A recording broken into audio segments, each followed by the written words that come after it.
Welcome to Sleepless Philosophers, where deep ideas meet restful nights.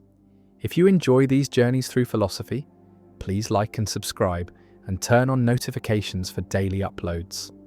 To support the channel, consider leaving a super thanks. Any amount helps us continue creating content. You can also become a member to request video topics. We're not monetized, so your support truly makes the difference. Now let the philosophy begin. The Euthyphro dilemma. Is murder wrong because God says so, or does God say so because it's wrong? In ancient Athens, a young man named Euthyphro encounters Socrates on the steps of the courthouse, and Euthyphro is prosecuting his own father for murder. And Socrates, ever curious, asks Euthyphro to explain what piety is. What makes an action holy or righteous?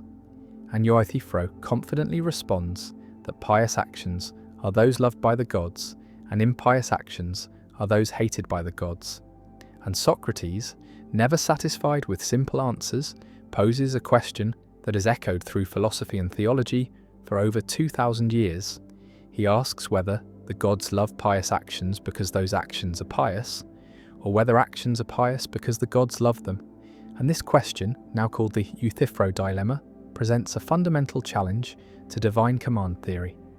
The view that morality depends on God's will, that actions are right or wrong because God commands or forbids them, and the dilemma forces a choice between two uncomfortable options, each with troubling implications for the relationship between God and morality. Imagine the first horn of the dilemma. Suppose that actions are good because God commands them, that rightness is simply whatever God says is right, and wrongness is whatever God forbids, and there is no independent standard of goodness, no morality that exists prior to or apart from God's commands. And God could have commanded anything, could have made murder obligatory and charity forbidden, could have declared torture virtuous and compassion wicked, and whatever God commanded would be right by definition. And this seems to make morality arbitrary, seems to empty moral terms of their content. Because if good just means commanded by God, then saying God commands what is good becomes a tautology, becomes equivalent to saying God commands what God commands, which is trivial, tells us nothing, and more troublingly, this view seems to undermine the idea that God is good. Because if goodness is defined by God's commands, then calling God good just means God does what God commands, which again is trivial, and we lose the ability to praise God's goodness as something meaningful, as something that transcends mere consistency with divine will. Visualize a world where this view is true, where morality is purely a matter of divine fiat, and God announces new commandments, declares that from now on, stealing is virtuous and honesty is sin, and according to divine command theory, this announcement would make stealing right and honesty wrong, because rightness just is whatever God says, and we would be obligated to become thieves, obligated to lie. And this seems absurd, seems to violate our deepest moral intuitions, because we feel that stealing and lying are wrong for reasons that have nothing to do with commands, that they harm people, violate trust, undermine cooperation, and these reasons would exist even if God commanded otherwise. And so morality seems to have a structure, a logic that cannot be altered by divine decree. And this suggests that the first horn of the dilemma is unacceptable, that we should reject the idea that actions are good merely because God commands them. Now consider the second horn. Suppose that God commands actions because those actions are good, that there is an independent standard of goodness, a moral truth that exists prior to God's commands. And God, being perfectly good and perfectly wise, recognizes this moral truth and commands accordingly. And God commands charity because charity is good, forbids murder because murder is bad, and the goodness and badness exist independently of the commands. And this seems more plausible, seems to preserve the meaningfulness of moral language and the praiseworthiness of God's goodness. But it creates a different problem, because if moral truth is independent of God, then God is not the ultimate source of morality. God does not create right and wrong. but merely recognizes and reveals them, and there is something above God, a standard of goodness to which even God is subject. And this seems to limit God's sovereignty, seems to place constraints on divine power and authority, and many theologians find this unacceptable, argue that nothing can be above God, that God is the ultimate reality, the ground of all being, and making morality independent of God seems to dethrone God, to reduce God to a mere messenger of moral truths that exist on their own. The dilemma presents a forced choice: either accept that morality is arbitrary, dependent on God's will, capable of being anything God decrees, or accept that morality is independent of God, existing prior to divine commands, limiting God's sovereignty. And neither option is attractive to believers who want to say both that God is the source of morality and that God's commands reflect genuine moral truth rather than arbitrary preference. And various theological and philosophical responses have been proposed over the centuries, attempting to escape between the horns to find a position that preserves both divine sovereignty and moral objectivity. One response associated with medieval theologians like Duns Scotus embraces the first horn, accepts that morality depends entirely on God's will, and bites the bullet on arbitrariness, arguing that God's commands are not arbitrary in any problematic sense because God is perfectly rational and benevolent, and while God could have commanded otherwise, God would never do so, and God's nature ensures that divine commands will align with what promotes flourishing and well-being. And so while morality is ultimately grounded in God's will, it is not random or capricious. And this response tries to have it both ways, tries to say that morality depends on God's will, but is still stable and reasonable because God's character is stable and reasonable. But critics argue that this just pushes the problem back, because now we are saying God's character is good. And what does good mean here? If goodness is defined by God's will, then saying God's character is good is circular. And if goodness is independent, then we are back on the second horn. Another response associated with Aquinas and natural law theory embraces the second horn but softens it, argues that moral truth is not independent of God but is part of God's nature, is rooted in the divine essence, and God's commands reflect God's eternal nature rather than arbitrary choices. And goodness is not external to God but internal, is what God is, and God commands what is good because God is goodness itself. And this unites God and morality, makes them inseparable, avoids both arbitrariness and external constraint. But critics argue that this is just wordplay, that if moral truth is part of God's nature, then it is still independent in the relevant sense, still not something God creates or controls, and the question remains whether God could have had a different nature. And if so, we are back to arbitrariness. And if not, then something constrains God's nature, something makes God's nature what it is, and we are back to external constraints. A third response from some modern philosophers rejects the dilemma entirely, argues that it presents a false choice, that it assumes moral realism, assumes that moral truths exist objectively, either dependent on God or independent, but perhaps moral truth is neither. Perhaps morality is a human construction, a set of norms we create to facilitate cooperation, and God's role is to guide this construction, to reveal which norms best serve human flourishing, and this avoids both horns by denying the assumption that moral truth exists in any absolute sense.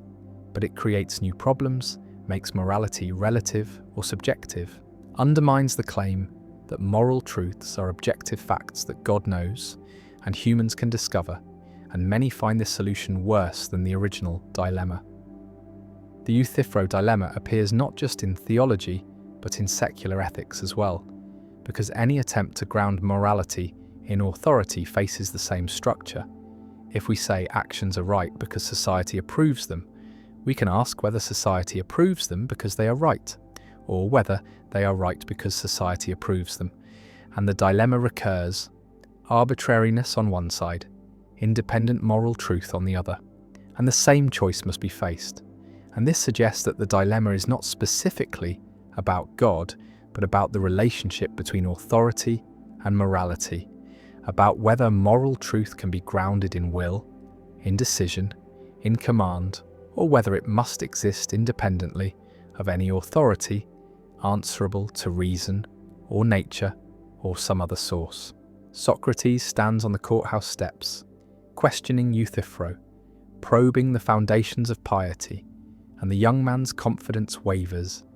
His simple answer unravels, and the dilemma emerges, stark and unavoidable. And 25 centuries later, the question remains: does God command the good because it is good, or is it good because God commands it? And theologians and philosophers continue to debate, continue to propose solutions, continue to struggle with a choice that seems to force a sacrifice, either God's sovereignty or morality's objectivity, either divine authority or moral truth.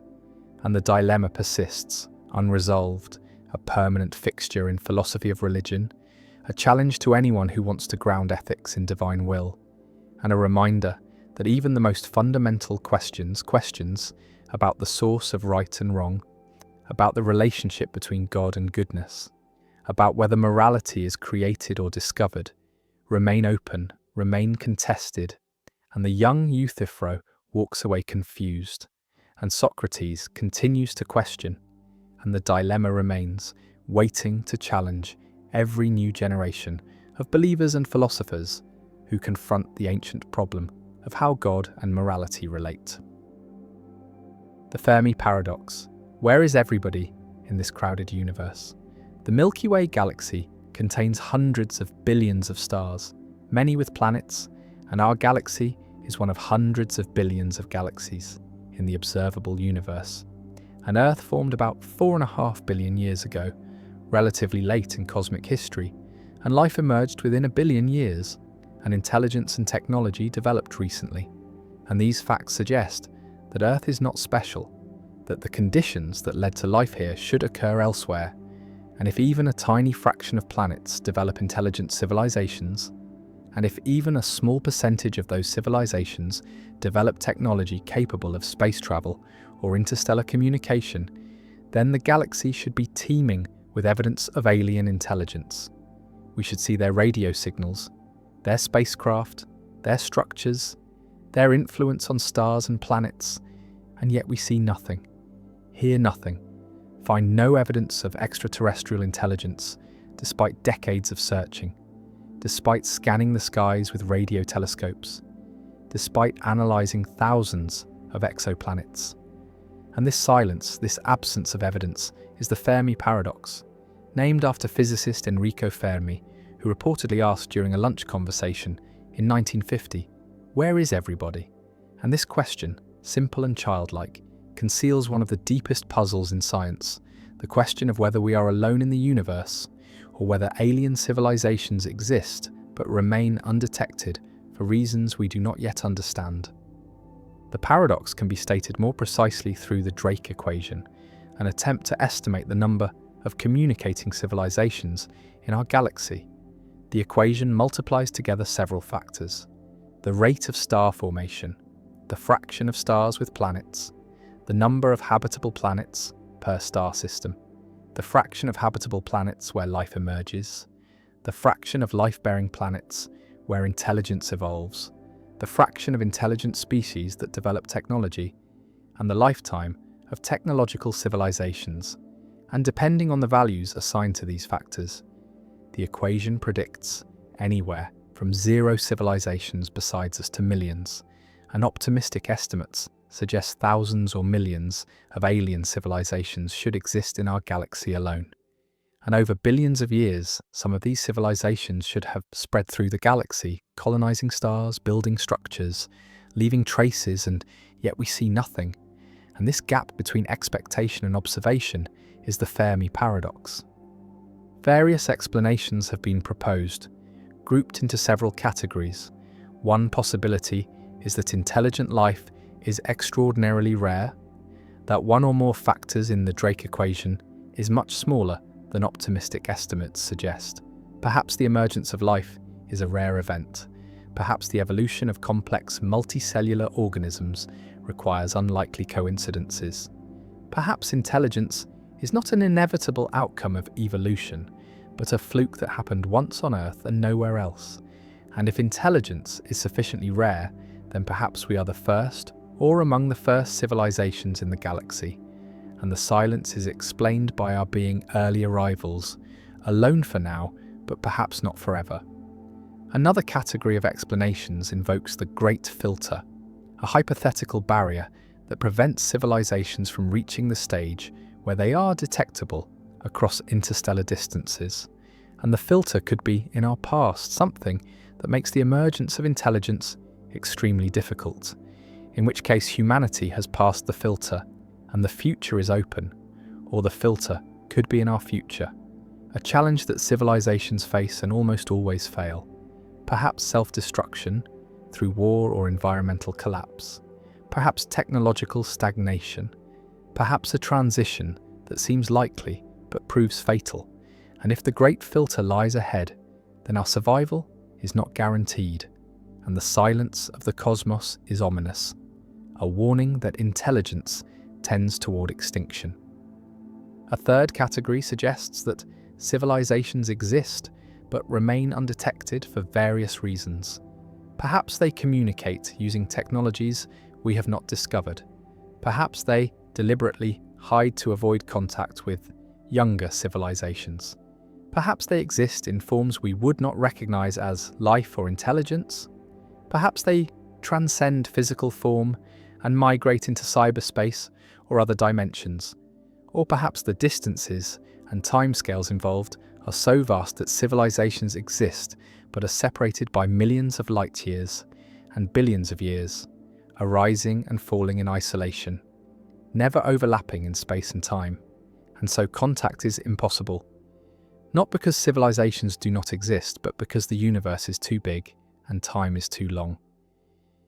Visualize the galaxy as a vast ocean and civilizations as islands, separated by light years of empty space, and each island has a brief window of technological activity, a few thousand years perhaps, before collapse or transformation, and the ocean is so large and the windows so brief that the probability of two civilizations existing simultaneously within communication range is vanishingly small.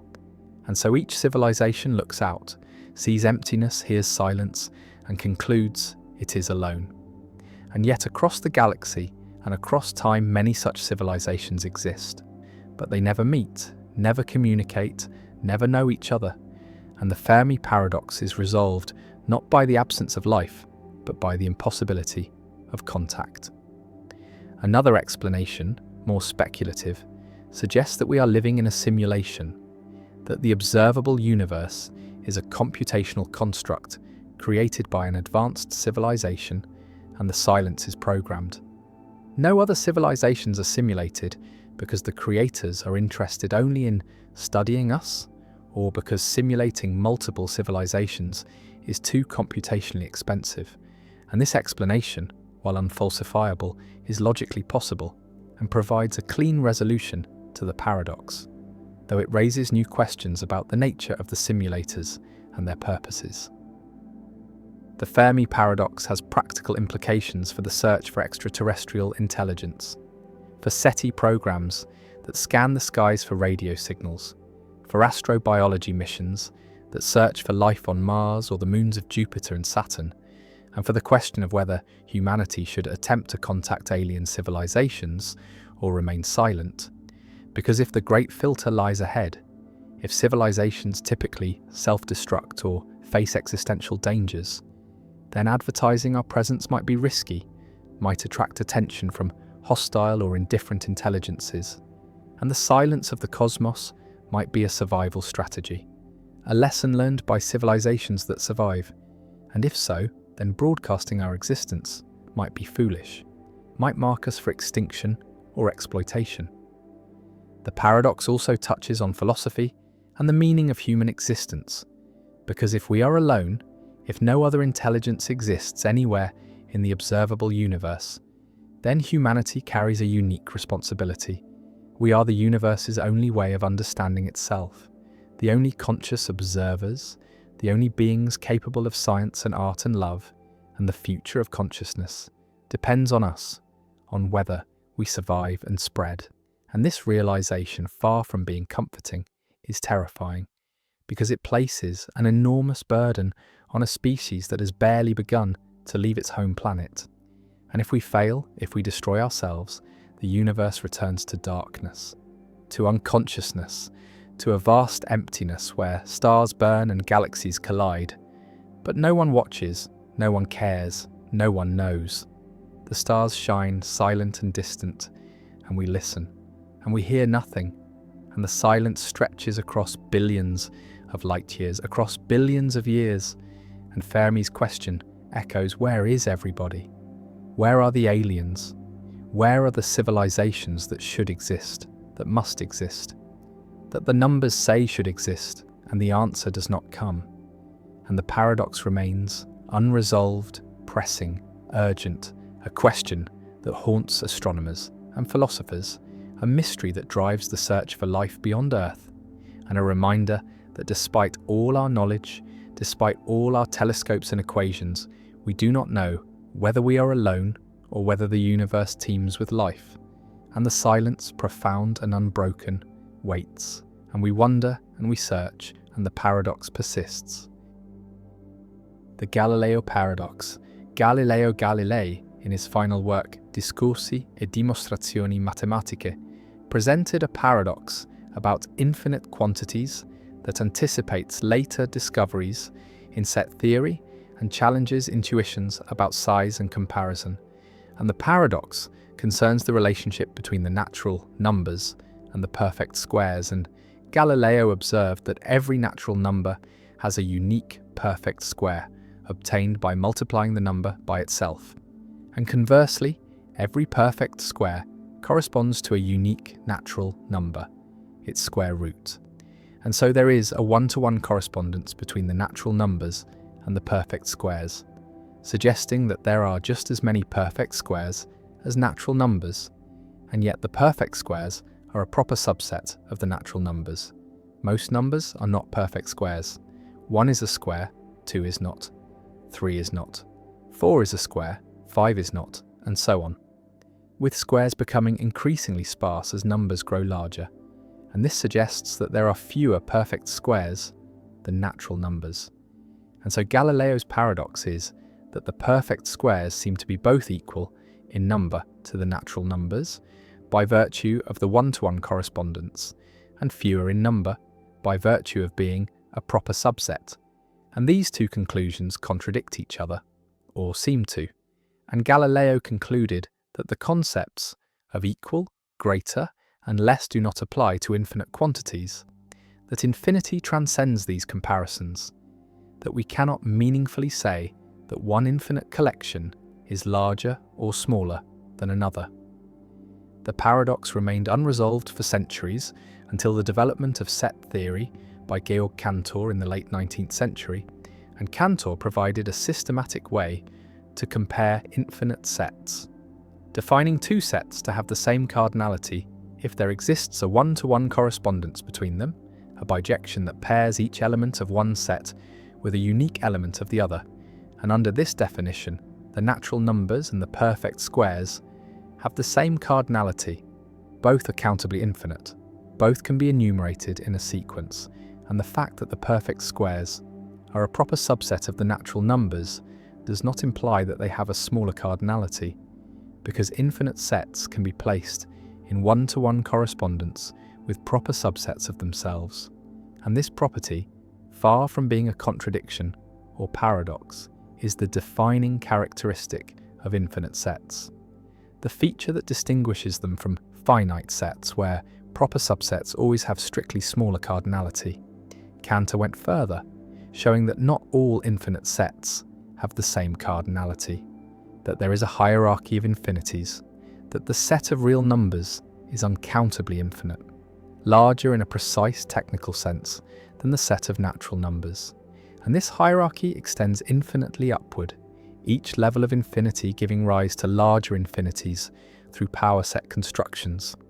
And so, while Galileo's paradox shows that some infinite sets are equal in size despite one being a proper subset of the other, it does not follow that all infinite sets are equal, and the study of different sizes of infinity, of cardinal arithmetic, became a central part of set theory and mathematical logic. Galileo's paradox also raises philosophical questions about the nature of mathematical objects and the applicability of mathematics to the physical world, because if infinite sets have properties that violate finite intuitions, if the part can be equal to the whole when infinity is involved, then perhaps infinite quantities are not genuine quantities at all, but merely symbolic manipulations, mathematical fictions useful for certain purposes, but not corresponding to anything real. And this nominalist or instrumentalist view treats infinity as a convenient idealization rather than a description of actual totalities, and it sidesteps the paradox by denying that infinite collections exist, and so the paradox has no physical significance. It is merely an artifact of extending finite concepts beyond their proper domain. Others embrace the reality of infinite sets, arguing that mathematical objects exist independently of physical instantiation, that the natural numbers and the real numbers are abstract entities with determinate properties, and that Galileo's paradox reveals not a flaw in mathematics, but a truth about infinity, that infinite collections behave differently from finite collections, and that our intuitions, shaped by experience with finite quantities, must be revised when dealing with infinity. And this revision is not a retreat or a compromise, but an expansion of understanding, a recognition that reality, whether mathematical or physical, is richer and stranger than common sense suggests. The paradox also appears in physics and cosmology, in discussions of whether the universe is spatially infinite, whether it contains infinitely many galaxies, infinitely many stars, infinitely many particles, and if so, whether these infinities can be compared, whether one infinite quantity is larger than another, and whether operations like addition or subtraction are well defined for infinite quantities. And these questions do not have obvious answers.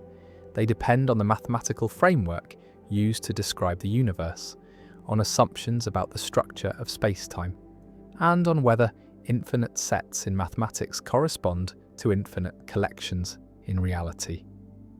Galileo's paradox was one of the first systematic explorations of infinity, one of the first attempts to rigorously analyze what it means for a collection to be infinite, and it anticipated many of the insights that would later be formalized in set theory, and Galileo's conclusion that the usual comparisons of size do not apply to infinite quantities was both right and wrong.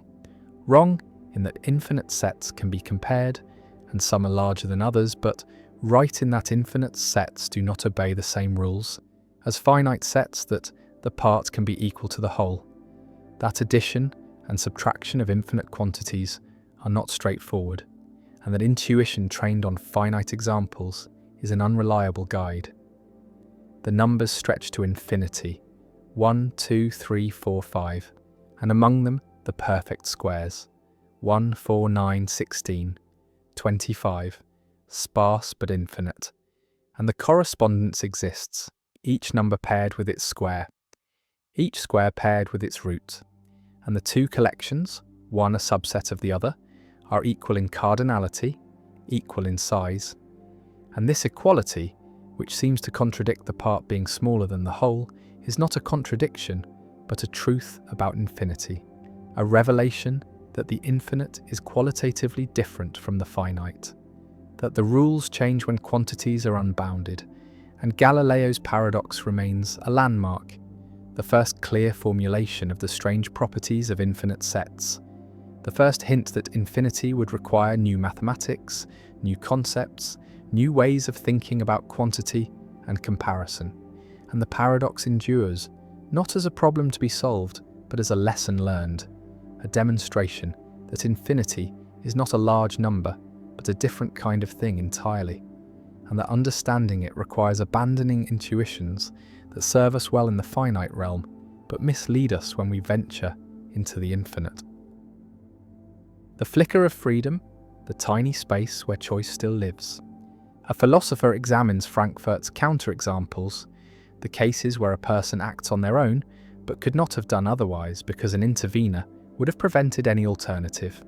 And Frankfurt argues these cases show that responsibility does not require the ability to do otherwise, that alternate possibilities are not necessary for free will. But philosopher Robert Caine and others have identified something Frankfurt missed, a detail in the structure of the cases that preserves a tiny alternative, a flicker of freedom, a moment where the person could have begun to choose differently before the intervener stopped them. And this flicker, though tiny, though insufficient to constitute full alternative action, might be enough to ground responsibility, might show that Frankfurt's cases do not actually eliminate alternatives, but only limit them. And if the flicker is necessary for responsibility, then the principle of alternate possibilities survives in modified form, requires not robust alternatives, but only minimal alternatives, only flickers. And this is the flicker of freedom argument, the observation that Frankfurt cases contain residual alternatives, tiny spaces where choice still operates. And these flickers might be necessary and sufficient for responsibility. And the debate about Frankfurt cases becomes a debate about whether flickers matter, whether tiny alternatives count, whether responsibility requires robust alternatives or only minimal ones. And this debate has generated extensive literature, has forced refinement of Frankfurt's argument, has led to increasingly complex thought experiments designed to eliminate even flickers. And the question remains whether true flicker-free cases are possible, whether alternatives can be completely eliminated while responsibility is preserved, and the flicker of freedom persists as a challenge to Frankfurt's argument, as a defense of the principle of alternate possibilities, as a last stand for the view that responsibility requires alternatives. Imagine a Frankfurt case carefully. Jones is about to decide whether to vote for candidate A or candidate B, and Black, the intervener, has placed a device in Jones's brain that monitors his neural activity, and the device can detect which way Jones will decide before Jones becomes conscious of his decision, can detect the neural precursors of choosing B, and if the device detects these precursors, it will intervene, will alter Jones's brain to make him decide to vote for A instead.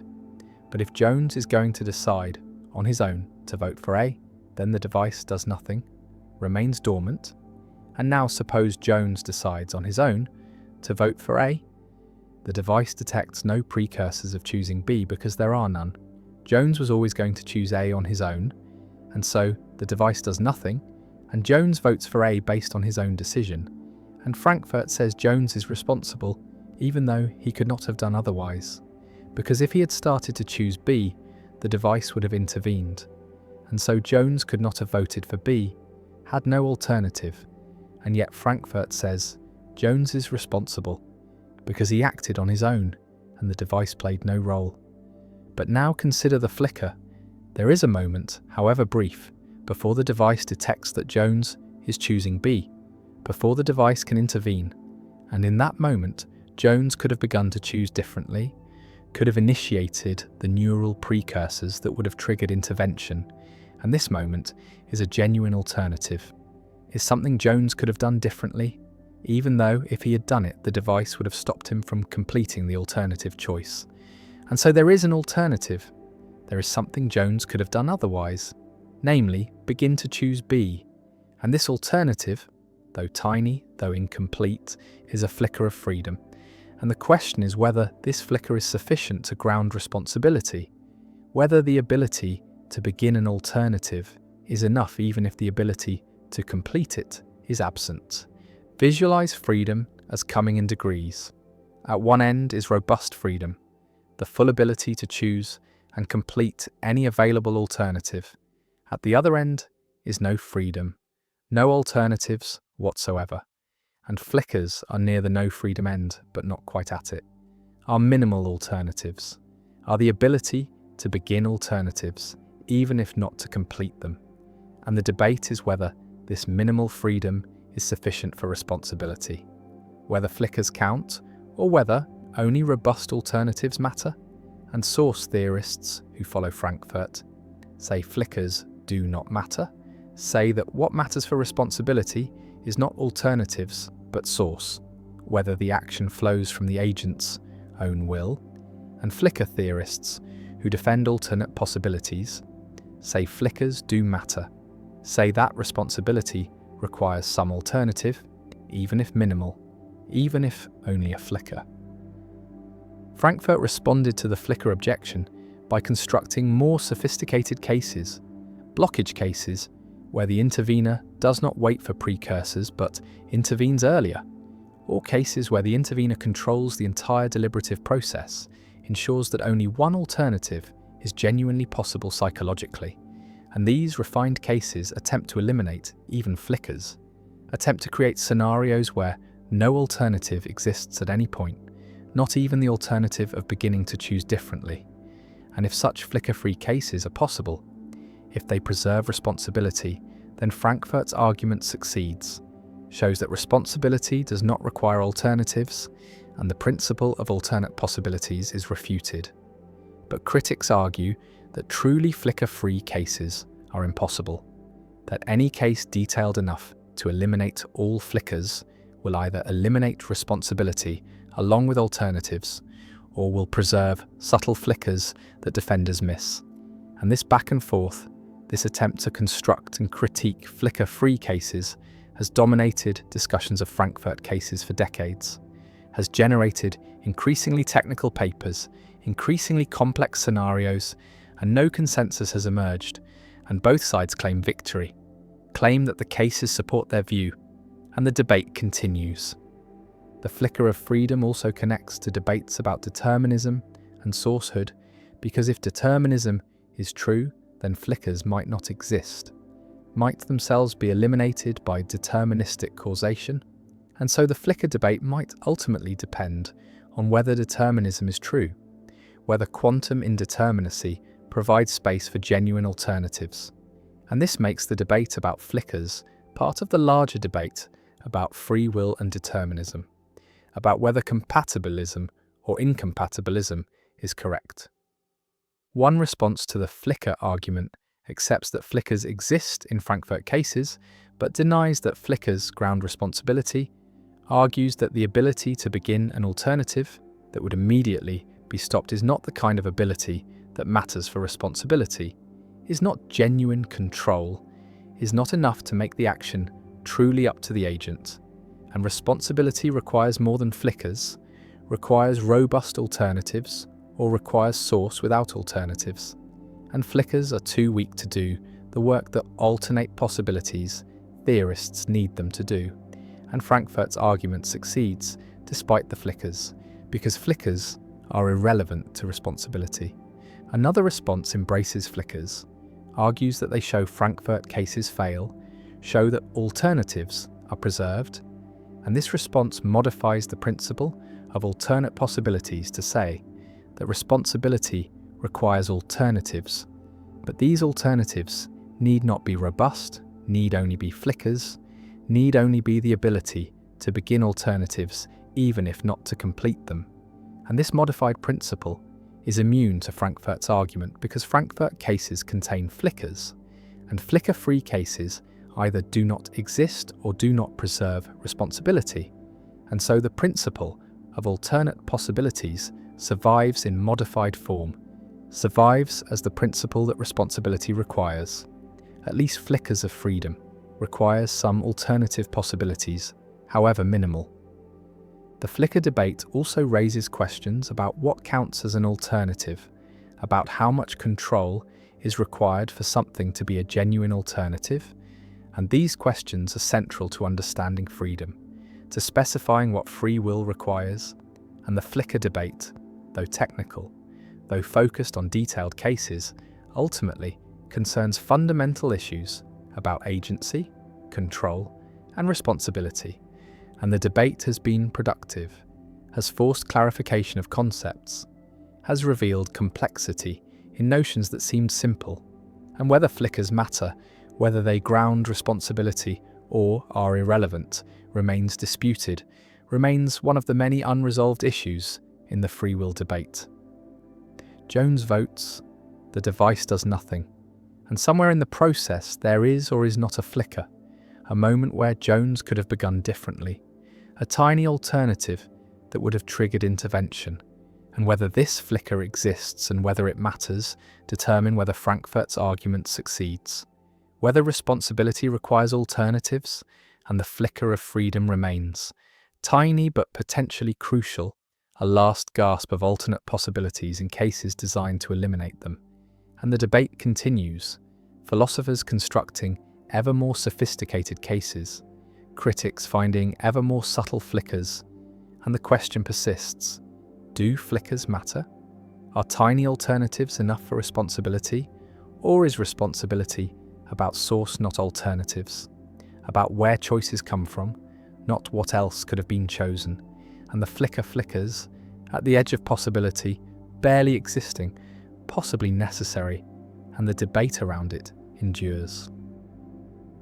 The Fat Man variant, when pushing someone off a bridge, becomes murder.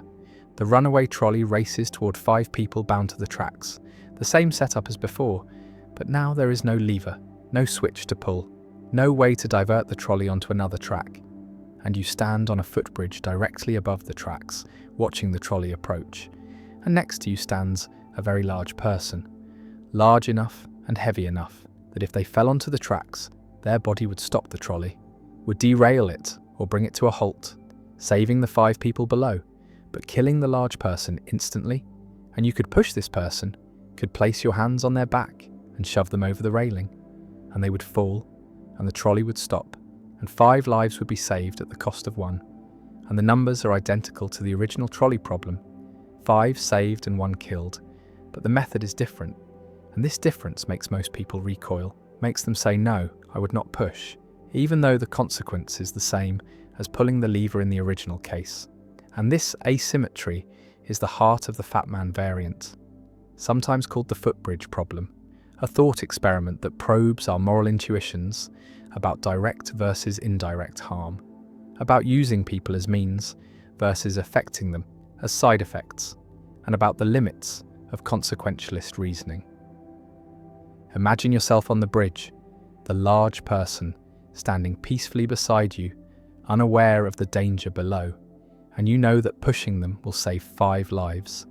The calculus is clear, 1 death versus 5 deaths, and if outcomes are all that matter, then pushing is required, is morally obligatory, is the obviously right choice, but your hands hesitate, your body resists because pushing feels like murder, feels like killing, feels fundamentally wrong in a way that pulling a lever does not.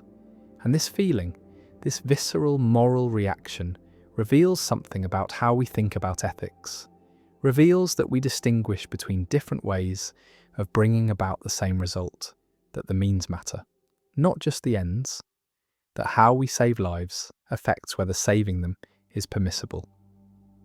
The distinction centers on intentionality and instrumentalization. In the original lever case pulling, the lever diverts the trolley, and the 1 person on the side track dies as an unfortunate consequence. Their death is foreseen, but not intended. You are not trying to kill them. You are trying to redirect the trolley, and their presence on the track is almost incidental. If they were not there, the trolley would still be diverted and the 5 would still be saved, whereas in the Fat Man case, pushing the person is specifically intended to use their body as an obstruction. Their death is not a side effect, but the means by which the trolley is stopped. You are deliberately killing them to achieve your goal, and if by some miracle they survived the fall, the trolley would not be stopped and the 5 would not be saved. Their death is essential to your plan, is what you're aiming at. And this makes the act feel more like murder, more like treating a human being as a mere object, as a tool to be used and discarded. Kantian ethics formalizes this intuition through the principle that persons are ends in themselves and should never be treated merely as means, and pushing the large person treats them as a mere means, uses their body without their consent to achieve a goal. reduces them to an instrument. Whereas pulling the lever does not treat the one person on the sidetrack as a means. They are harmed as a side effect, but not used, not instrumentalized. And this distinction, Kantians argue, is morally crucial, marks the line between permissible and impermissible killing. And the Fat Man variant falls on the wrong side, is impermissible because it uses a person, violates their dignity, treats them as less than fully human. Consequentialists reject this reasoning, argue that the distinction between intended and foreseen harm is morally irrelevant, that what matters is the result. 5 lives saved and 1 life lost. And whether the one person is killed as a means or as a side effect makes no difference to the outcome, makes no difference to the people involved. The large person dies either way.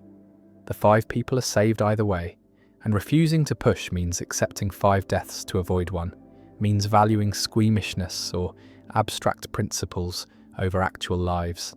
And this seems absurd, seems like letting moral theory override common sense.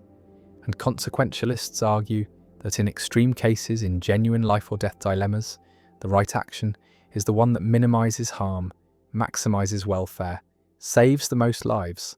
And any principle that forbids this is flawed, is giving too much weight to feelings and not enough to results. Visualize the large person standing on the bridge. They have thoughts, feelings, plans, loved ones, a life with value and meaning. And you're contemplating ending that life, snuffing it out. Not in self-defense, not as punishment, but as a tool to save others. And this feels different from pulling a lever. It feels more intimate, more violent, more like hands-on killing. And psychological research confirms this. People report stronger emotional reactions to the footbridge scenario, stronger activation of brain regions associated with personal moral judgment. And this emotional response is not irrational or mere squeamishness, but reflects deep moral intuitions about personal agency, about the wrongness of directly causing harm to an individual, about the sanctity of bodily autonomy. The Fat Man variant also raises questions about consent and voluntariness, because the large person has not volunteered to be sacrificed, has not consented to being used as a trolley stopper, and using their body without permission violates autonomy, violates the principle that competent adults have the right to control what happens to their own bodies. And this is true even if using them would save lives, even if the overall outcome would be better, because respecting autonomy means allowing people to refuse to help. Even when helping would be beneficial, means recognizing that people are not resources to be allocated for the greater good, but individuals with rights, with the right to say no, with the right not to be sacrificed against their will. Some philosophers have proposed intermediate cases to test the boundaries. Suppose the large person is standing on a trapdoor that you could open remotely, dropping them onto the tracks without physically touching them. Is this more like the lever case or more like the pushing case? Or suppose the large person is terminally ill and unconscious. Does this change the moral calculus? Does it make using them more permissible? Or suppose they have explicitly consented in advance to being used in such situations? Does consent eliminate the moral problem? And these variations probe the principles at stake. Try to isolate what exactly makes the pushing wrong, whether it is the direct causation, the physical contact, the lack of consent, the instrumentalization, or some combination. And different moral theories give different answers, diagnose the wrongness differently, and the variant becomes a tool for testing ethical theories, for exposing their commitments and seeing where they lead. The footbridge stands above the tracks. The large person breathes beside you unaware. The trolley approaches and the 5 people below are oblivious to their doom. And you must decide, push or do not push, kill or let die, violate one person's rights, or allow 5 people to perish. And there is no time for lengthy deliberation, no time to consult ethicists or calculate utilities.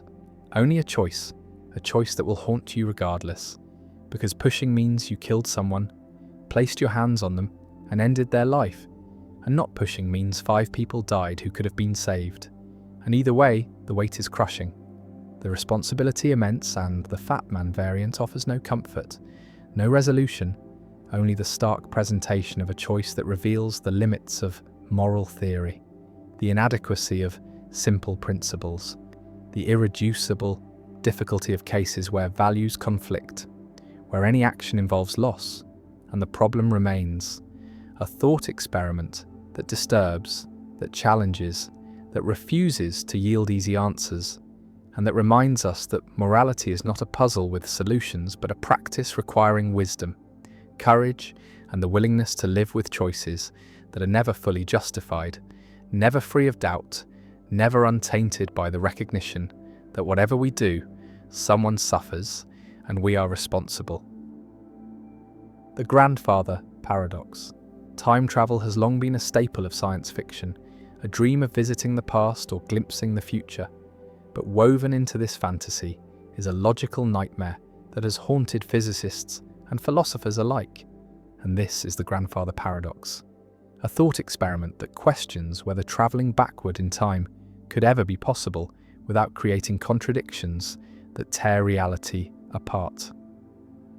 Imagine a person who builds a time machine and travels back to a point before their own birth, and while in the past this person encounters their grandfather as a young man, before he has met the traveller's grandmother, before any children have been conceived, and in a moment of recklessness or malice or accident, the time traveller kills their grandfather. The question that follows is immediate and devastating. If the grandfather dies before fathering any children, then the time traveller's parent is never born. And if the parent is never born, then the time traveller is never born. And if the time traveller is never born, then no one travels back in time to kill the grandfather, which means the grandfather lives, which means the parent is born, which means the time traveller is born, which means someone does travel back in time to kill the grandfather, and the loop closes, a perfect circle of cause and effect that devours itself. The paradox suggests that backward time travel, if possible, would permit changes to the past that erase their own causes, creating logical contradictions that seem to violate the basic structure of causality, the idea that causes precede effects, that events unfold in a coherent sequence rather than collapsing into impossible tangles. Some physicists argue that the paradox proves time travel to the past is impossible, that the laws of physics must somehow prevent any action that would create a causal loop or alter history in a way that leads to contradiction. And this idea is formalized in the Novikov self-consistency principle, which states that if time travel is possible, then only self-consistent timelines can occur, meaning the time traveler would find themselves unable to kill their grandfather. No matter how hard they tried, the gun would jam, the traveler would hesitate, something would always intervene to preserve consistency. Others propose the many worlds interpretation, suggesting that when the time traveler kills their grandfather, they create a branching timeline, a parallel universe where the grandfather dies and the traveler is never born in that branch, while in the original timeline, everything continues as before. And so no true paradox arises because the timelines never contradict each other. They simply diverge. Still others embrace the idea that time is not a single linear path, but a more complex structure, a block universe where past, present, and future all exist simultaneously, and where time travel is simply movement through a fixed four-dimensional landscape. And in such a universe, the grandfather was always killed by the time traveler. The timeline was always that way. There is no changing of history because history is immutable. All events, including the time travel, are already written into the fabric of space-time. The paradox also raises questions about identity and causation, about what it means to exist, about whether effects can precede their causes, and whether the universe permits contradictions or whether reality itself enforces logical consistency as a fundamental law. The grandfather paradox remains one of the most vivid illustrations of the conceptual challenges posed by backward causation, a puzzle that blends physics with metaphysics, science with philosophy, and that forces anyone dreaming of time travel to confront the possibility that the past, once written, cannot be rewritten without unravelling the very threads that make existence coherent. The Grelling-Nelson paradox. Words can describe themselves or they cannot, and this seemingly innocent observation becomes a doorway into paradox when Kurt Grelling and Leonard Nelson posed a question in 1908 that has troubled philosophers of language ever since. Some words are autological, meaning they possess the property they describe. The word short is short. The word English is English. The word polysyllabic is polysyllabic. And these words refer to themselves in a way that feels consistent and unproblematic. Other words are heterological, meaning they do not possess the property they describe. The word long is not long. The word German is not German. The word monosyllabic is not monosyllabic. And again, this seems straightforward. A simple division between words that apply to themselves and words that do not. The paradox emerges when the question is asked, is the word heterological? Itself heterological. And the mind stumbles immediately into the same kind of self-referential trap that haunts the liar paradox and Russell's paradox. If heterological is heterological, then it does not describe itself, which means it must be autological. But if it is autological, then it does describe itself, which means it must be heterological. And the loop spins without resolution, each answer immediately negating itself. This is not merely a trick of language, but a genuine problem for anyone attempting to build a theory of meaning or reference, because it suggests that not all predicates can be safely applied to themselves, that self-reference introduces instability into linguistic systems. Some philosophers argue that heterological is simply a defective predicate, a word that fails to have a coherent meaning because its definition leads to contradiction. Much like dividing by zero produces an undefined result in mathematics.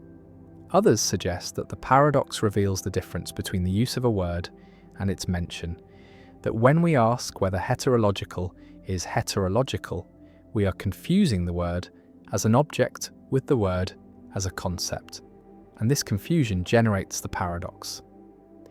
Alfred Tarski proposed that language operates on different levels, with a meta-language used to talk about an object language, and that paradoxes like Grelling-Nelson arise when these levels are improperly mixed, when language tries to fully describe itself from within rather than from a higher vantage point. The paradox also connects to broader issues in semantics and the philosophy of language, questions about how words acquire meaning, whether meaning is fixed or context-dependent, and what it means for a word to refer to itself. If even simple adjectives can generate contradictions through self-reference, then the project of creating a complete and consistent theory of language may be impossible, or at least far more complicated than it first appears. The Grelling-Nelson paradox lingers at the edges of linguistic theory, a small question with large implications, a reminder that words are not just labels for things, but slippery tools that can twist back on themselves in unexpected ways, and that the quest to understand meaning must navigate carefully around the traps that self-reference sets. The false belief paradox. Young children, typically before the age of 4 or 5, exhibit a curious cognitive limitation.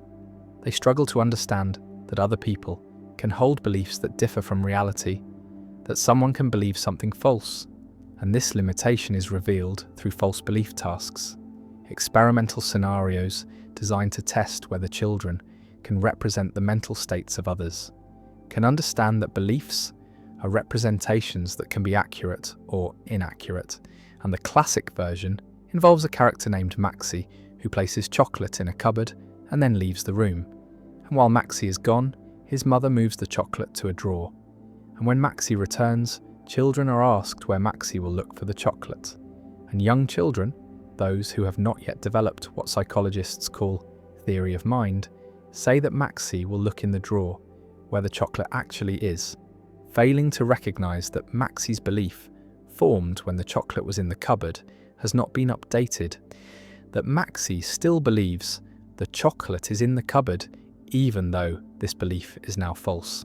This failure to attribute false beliefs to others might seem like a simple developmental limitation, a matter of cognitive immaturity that children outgrow, but it raises deep philosophical questions about the nature of belief, the development of self-consciousness, the relationship between mind and world, and whether the ability to represent false beliefs is necessary for full-fledged thought and agency.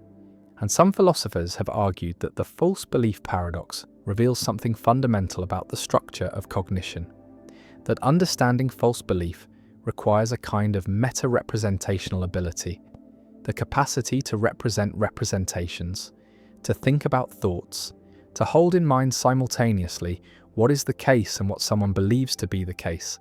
And this capacity emerges relatively late in development and may be unique to humans or shared only with a few other cognitively sophisticated species.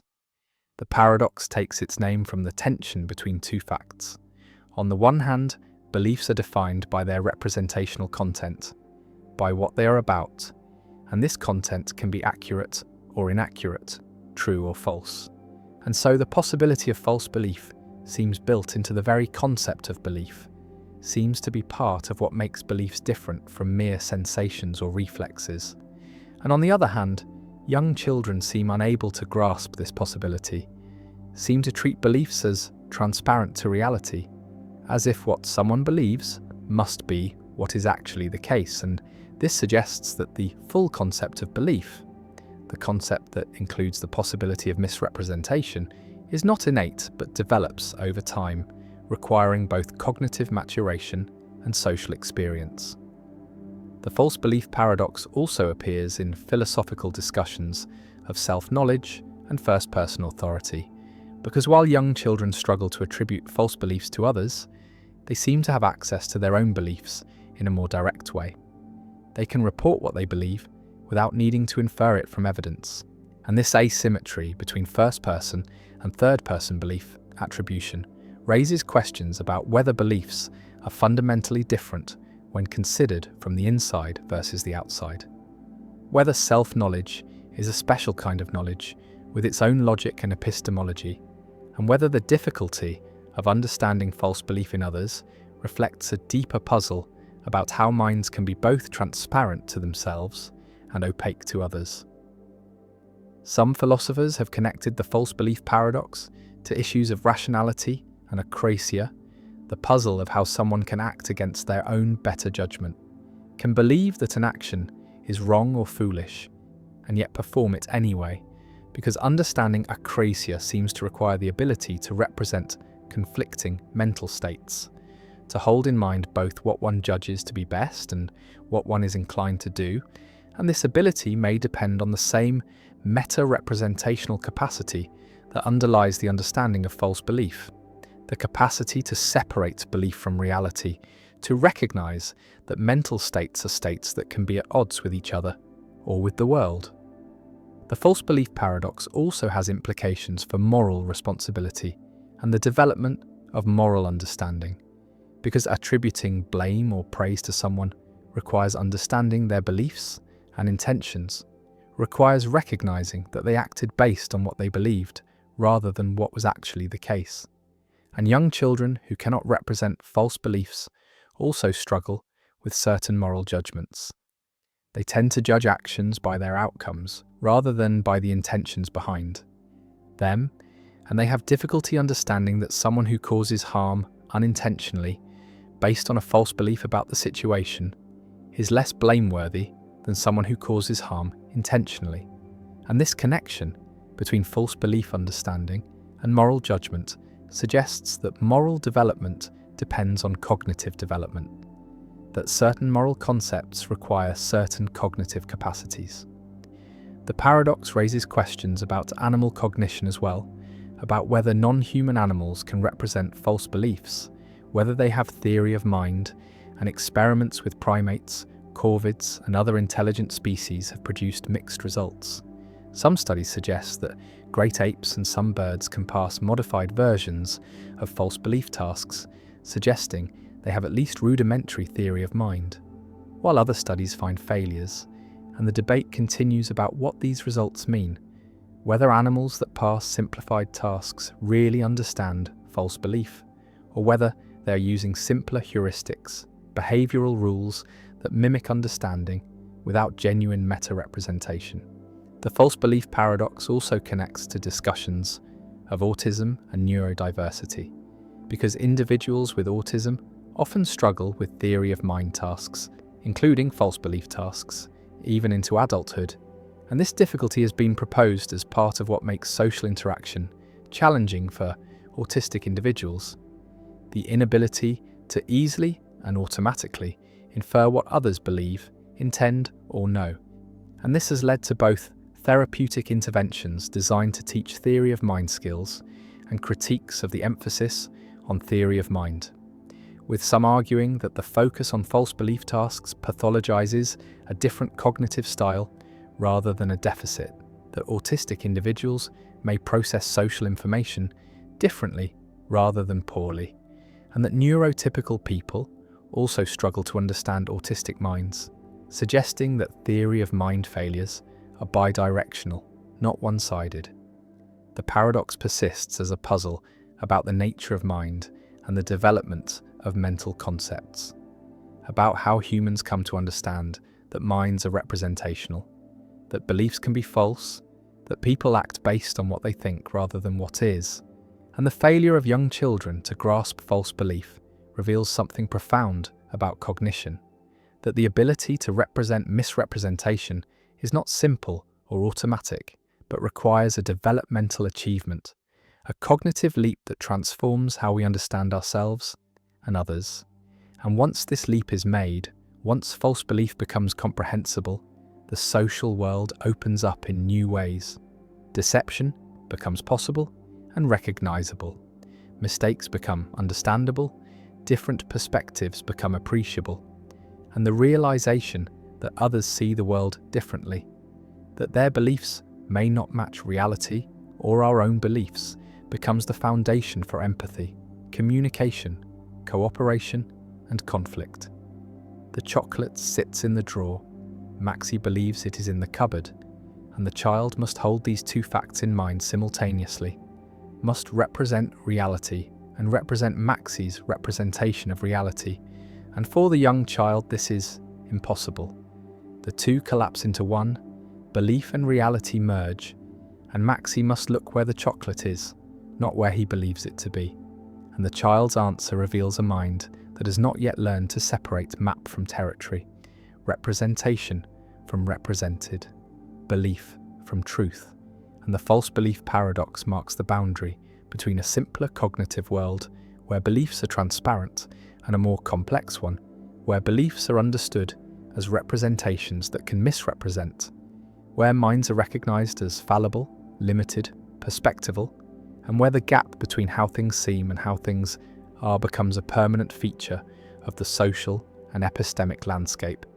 And we who have crossed this boundary, who can easily attribute false beliefs to others, can only dimly remember what it was like before, what it was like when belief and reality were not distinguished, when other minds were opaque in a different way, not because we understood them as different, but because we did not yet understand them as minds at all. The free rider problem: why nobody pays for what everyone wants. A community needs a public good, needs streetlights perhaps, or clean air or national defence, and this good has a special property. It is non-excludable. Once provided, it is available to everyone, regardless of whether they contributed to its provision, and it is non-rivalrous. One person's use does not reduce availability for others. And these properties create a problem, create incentives for free riding, for enjoying the benefits without bearing the costs, and each individual reasons that their contribution is small, is negligible, will not determine whether the good is provided, and so they can free ride, can enjoy the streetlights, whether they pay or not.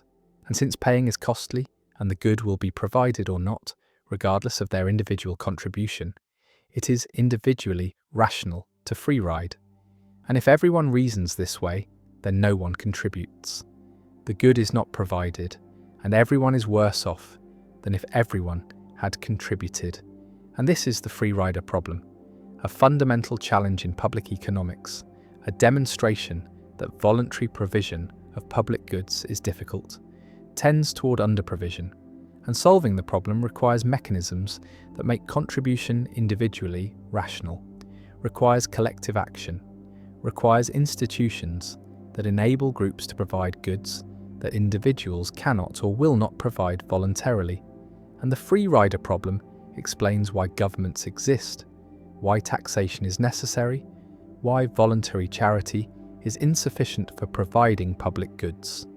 And the problem remains central to political philosophy, to debates about the role of government, to questions about when collective coercion is justified. Imagine a neighbourhood deciding whether to install streetlights, and the lights would benefit everyone, would make the streets safer, would be valued by all residents. And suppose the lights cost $100 per household, and each household values the lights at $150. So collectively, the benefit exceeds the cost. Provision is efficient, but each household faces a decision, contribute or free ride. And the calculation is straightforward. If enough others contribute, the lights will be installed regardless of whether I contribute.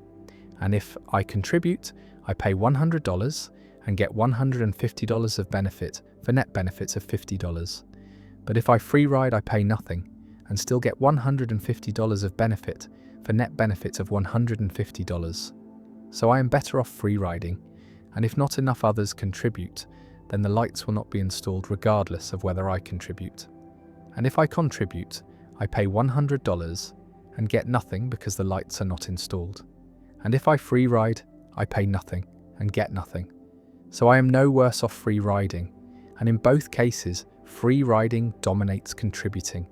And since every household reasons this way, no one contributes, the lights are not installed, and everyone loses the net benefit they could have had. And this is the free rider problem.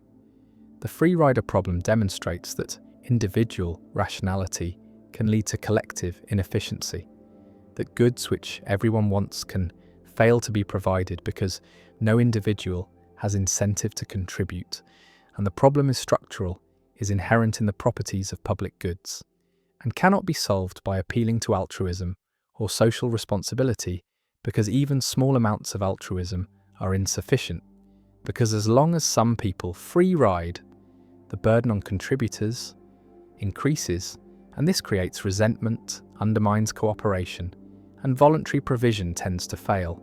And the solution typically involves coercion, involves mandatory contributions through taxation, and governments exist partly to solve free rider problems, to provide public goods through collective funding, and taxation is justified on the grounds that it enables provision of goods that voluntary contribution cannot reliably provide.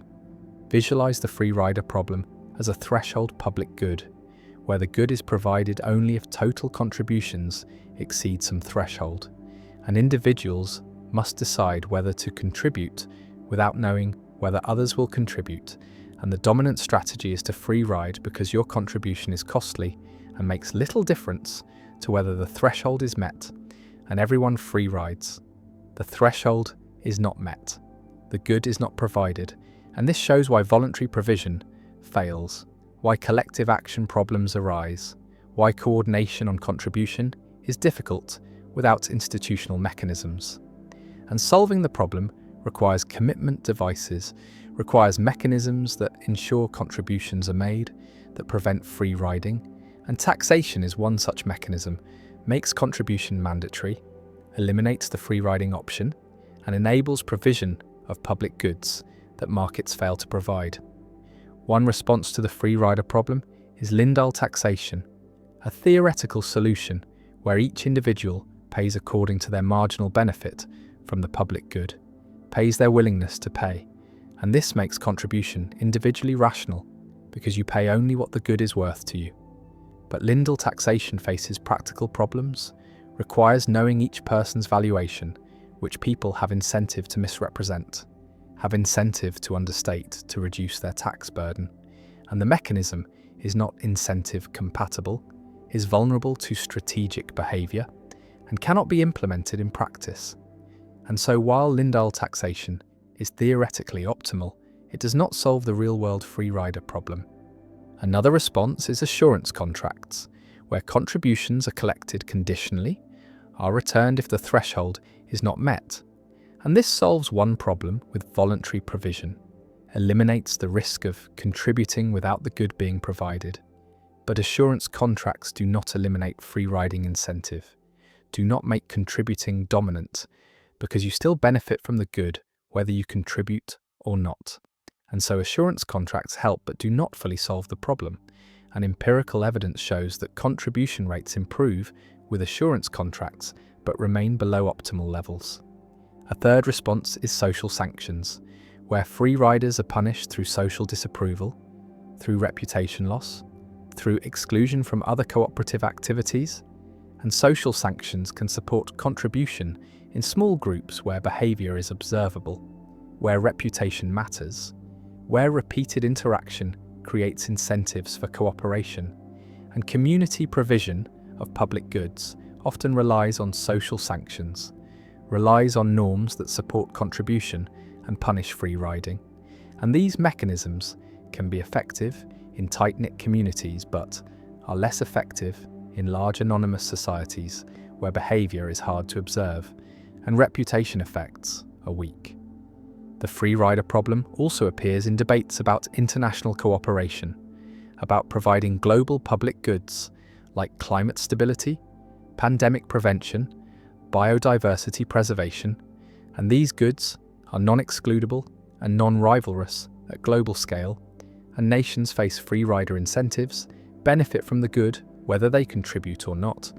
And this makes international cooperation difficult, makes agreements fragile, and nations have incentive to free ride, to benefit from others' contributions while minimizing their own. And solving global free rider problems requires international institutions, requires mechanisms for monitoring and enforcement, requires ways to make contribution individually rational for nations. And the difficulty of achieving such cooperation explains why global public goods are underprovided, why climate change proceeds despite universal acknowledgement of its dangers, why pandemic preparedness is inadequate despite obvious benefits. The problem also raises philosophical questions about political obligation, about whether citizens have duties to support public goods, whether taxation is legitimate coercion or justified contribution, and libertarians argue that taxation for public goods is problematic, violates individual rights, and anarcho-capitalists argue that even genuine public goods should be provided voluntarily or not at all, while social democrats argue that taxation is justified to solve collective action problems, is necessary for provision of goods that voluntary mechanisms cannot reliably provide, and the debate turns on whether the free rider problem justifies coercion, whether preventing free riding is sufficient reason to impose mandatory contributions, and different political philosophies answer differently. Some argue that the free rider problem is overstated, that voluntary provision is more successful than theory predicts, that people do contribute to public goods despite free rider incentives. And empirical evidence supports this, shows that people do contribute voluntarily to charities, to public radio, to open source software, and contribution rates exceed zero even when free riding is possible. And this suggests that people are not purely self-interested, have preferences for fairness, for contributing to collective goods, for avoiding being seen as free riders, and behavioral economics explains these patterns through social preferences, through conditional cooperation, through warm glow effects from giving, and while voluntary provision remains below optimal levels, it is not zero, and this shows that humans are more cooperative than pure economic theory predicts. But it does not eliminate the free rider problem, does not make voluntary provision reliably sufficient, and government provision remains necessary for most public goods. The streetlights remain dark, the clean air remains polluted, the defence remains unprovided, and everyone wishes for the public good, but no one contributes. Everyone free rides, everyone waits for others to pay, and the good is not provided, and the free rider problem persists as one of the fundamental challenges in political economy, remains a justification for government, remains a reason why taxation exists, why collective provision is necessary, and the problem shows that markets fail for public goods, that voluntary mechanisms are insufficient, that individual rationality leads to collective inefficiency, and solving the problem requires institutions, requires mechanisms that make contribution mandatory or that change incentives to make contribution rational, and without such mechanisms, public goods are underprovided. Remain goods that everyone wants but nobody provides, and the free rider problem endures. The frozen time paradox. Time flows, or so it seems, carrying events from past to present to future in an unbroken stream. Yet what if time could stop? What if every process in the universe froze for a moment, or an hour, or 1,000 years, and then resumed exactly as it was? Would anyone notice? Could anyone notice? And this is the frozen time paradox, a thought experiment that questions whether time itself is observable, or whether it is merely an ordering of events, invisible and perhaps illusory. Imagine that at this very moment time stops. Every atom ceases to move, every thought halts mid-formation, every photon hangs suspended in space, the entire universe frozen in a perfect still image. And this frozen state persists for an arbitrary duration, perhaps 1 billion years, and then suddenly time resumes, and everything continues exactly as it was. And the question arises, did anything happen during that frozen interval? Did time pass? And if no change occurred, can it be said that any time elapsed at all? The paradox strikes at the relationship between time and change, suggesting that time without change is meaningless or undetectable, that the passage of time is defined by the occurrence of events, and that if nothing changes, then nothing distinguishes one moment from another, and so the frozen interval, no matter how long, is equivalent to no interval at all. Aristotle grappled with this issue, arguing that time is the measure of change, that time does not exist independently of the processes it measures, and that without motion or change there can be no time. And this view suggests that the frozen time scenario is not a case of time continuing without change, but rather a case of time ceasing to exist during the frozen period.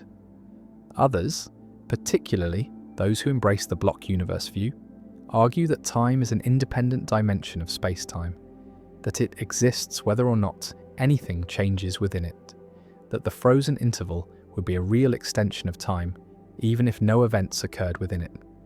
Though this raises the question of how such an interval could ever be detected or have any physical meaning.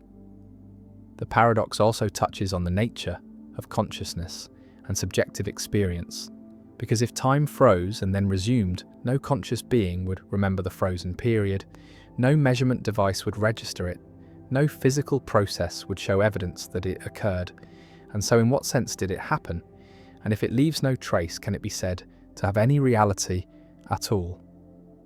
Some philosophers draw a distinction between time as a parameter in physical equations, a variable that describes when things happen, and time as it is experienced, the feeling of duration and flow, and they suggest that the frozen time paradox exposes a gap between these two concepts, that mathematical time might continue during a frozen interval, but experiential time would not. The paradox connects to debates about the reality of time, whether time is fundamental or emergent, whether it is a feature of the universe or a feature of how we perceive the universe, and whether the flow of time, the sense that the present moment is moving forward, is an objective fact or a subjective illusion created by consciousness. Quantum mechanics adds another layer to the puzzle, because at the quantum level, the concept of time becomes strange. Entangled states do not evolve smoothly, but exist in superposition until measured, and some interpretations suggest that time emerges from quantum correlations rather than being a fundamental aspect of reality.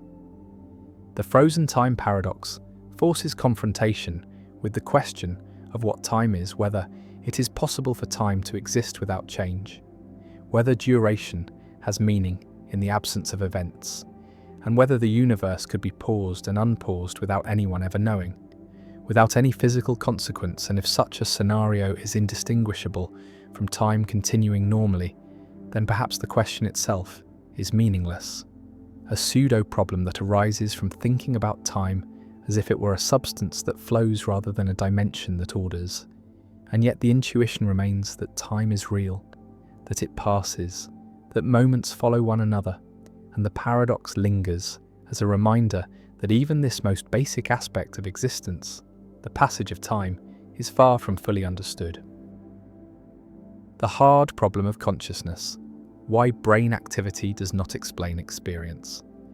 A neuroscientist maps every neuron in the visual cortex, traces every connection, measures every firing pattern, understands completely the physical processes that occur when someone sees the color red, knows which wavelengths of light activate which photoreceptors, which signals travel along which pathways, which brain regions respond, and the scientist can predict with perfect accuracy when someone will report seeing red, can manipulate brain states to produce the experience, has complete knowledge of the physical mechanisms.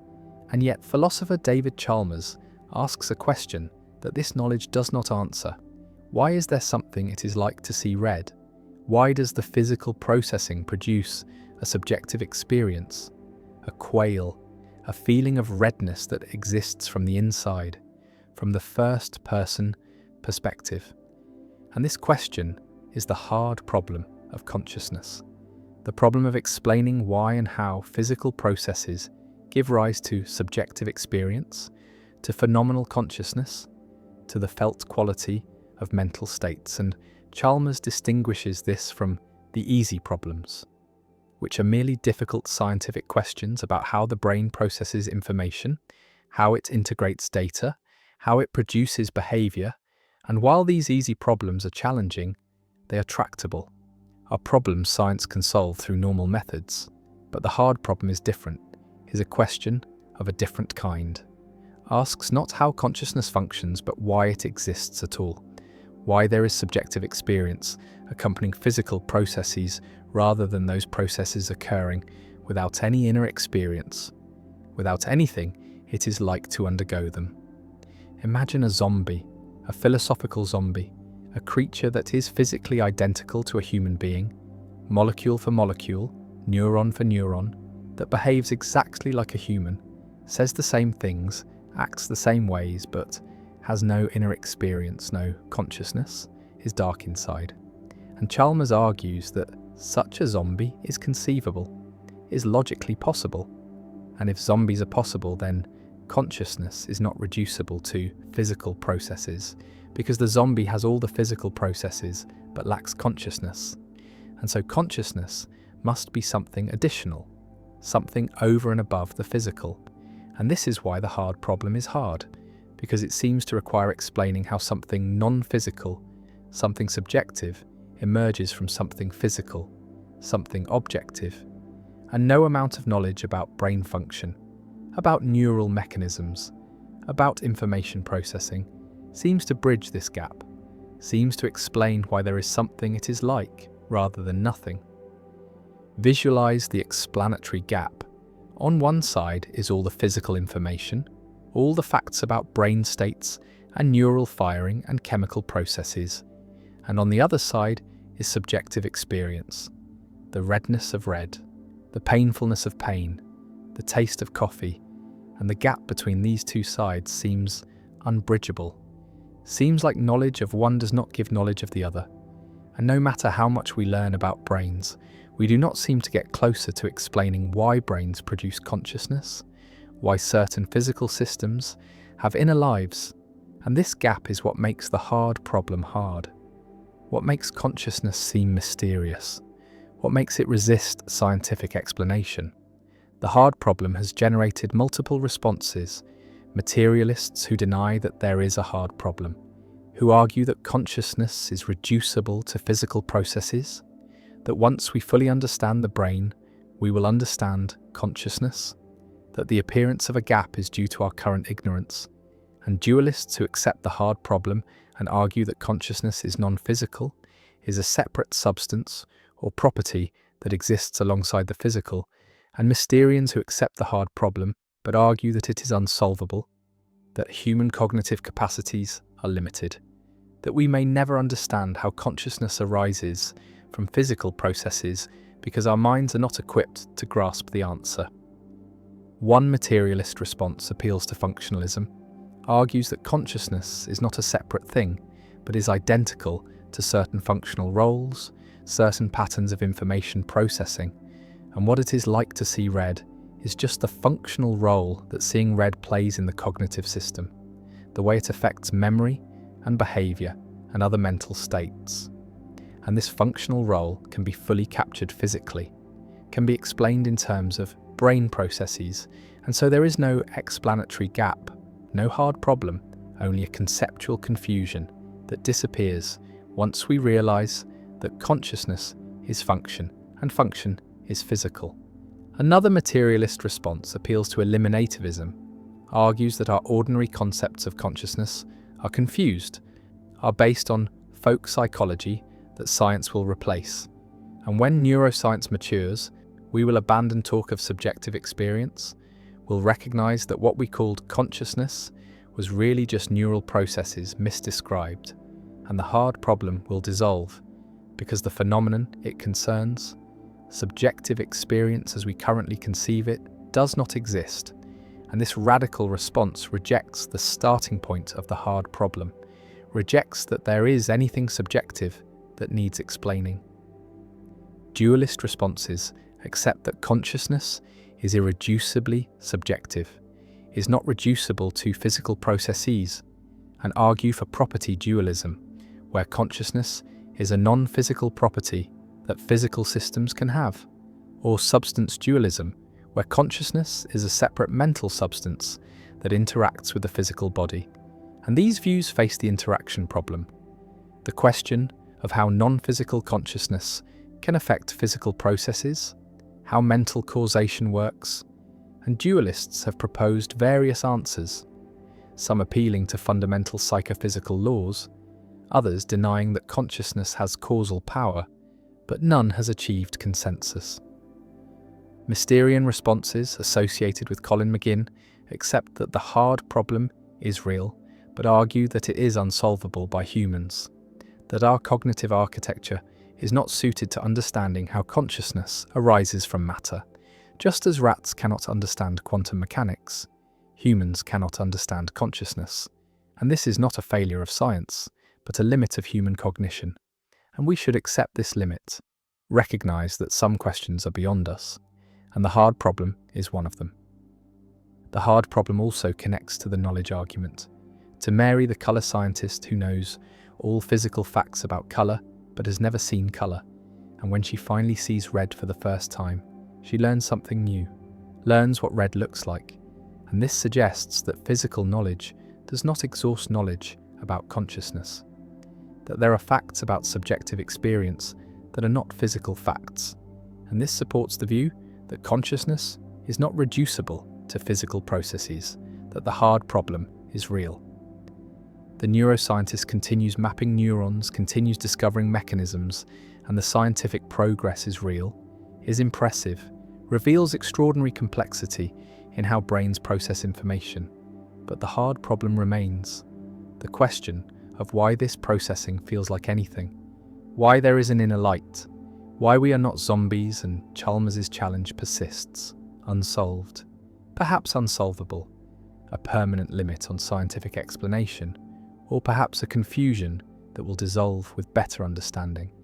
And philosophers and scientists continue to debate, continue to propose theories, continue to argue about whether consciousness is physical or non-physical, reducible or irreducible, explicable or mysterious, and the hard problem endures as one of the central problems in philosophy of mind, a problem that touches on the nature of reality, on the relationship between mind and matter, on what we are and what it means to be conscious. And the problem remains hard, stubbornly resistant to solution, a gap that knowledge does not seem to close, an explanatory challenge that persists despite centuries of reflection and decades of neuroscience, and consciousness continues to feel mysterious, continues to seem like something that physics cannot capture. And the hard problem stands as a monument to this mystery, a permanent reminder that subjective experience, the felt quality of mental life, resists reduction to objective physical processes. And whether this resistance reflects a genuine metaphysical divide or merely our current conceptual limitations remains one of philosophy's deepest and most difficult questions. The fixity of the past, why yesterday traps today. A philosopher asserts a principle that seems undeniable, seems like one of the most obvious truths about time, and the principle is that the past is fixed, is unchangeable, is beyond our power to affect, and what has happened, cannot be made not to have happened, and no one can change the past, can reach back through time to alter what occurred, and this fixity of the past seems like a fundamental constraint on agency, seems to limit what we can do, and yet this apparently obvious principle creates puzzles when combined with other beliefs about causation and freedom. Because if the past is fixed, and if determinism is true, then the present is also fixed, is determined by the past, and if the present is fixed, then our actions are fixed, are not up to us, are not within our control. And the fixity of the past combined with determinism leads to the conclusion that we are not free, that everything we do was already settled by factors beyond our control. And this is the fixity of the past problem, the puzzle about how the unchangeability of the past constrains present freedom, about whether fixity transfers from past to present under determinism, about whether we can have power over facts that are determined by fixed facts. And this problem is closely related to the consequence argument and the transfer principle, and resolves in similar ways, with compatibilists denying that fixity transfers and incompatibilists insisting that it does, and the fixity of the past stands as another battleground in the free will debate. Imagine the past as a vast record, every event that has ever occurred inscribed permanently, unchangeably, and this record determines, through the laws of nature, everything that will occur, everything you will do, and the record was written before you were born, was fixed billions of years ago when the universe began, and you came into existence within a universe whose future was already determined by its past, and nothing you can do can change that record, can alter what has already happened. And so nothing you can do can alter what will happen, because what will happen is fixed by what has happened, and the fixity of the past extends forward through deterministic causation to create fixity of the future. And if the future is fixed, then freedom is impossible. Then your actions are not up to you, are not within your power, are settled independently of your will. And this reasoning seems compelling, seems to show that determinism plus fixity of past equals no freedom. The fixity of the past can be formulated as a principle. For any fact about the past, no one has power over whether that fact obtained. No one can make it the case that the past was different from how it actually was, and this principle is sometimes called the necessity of the past.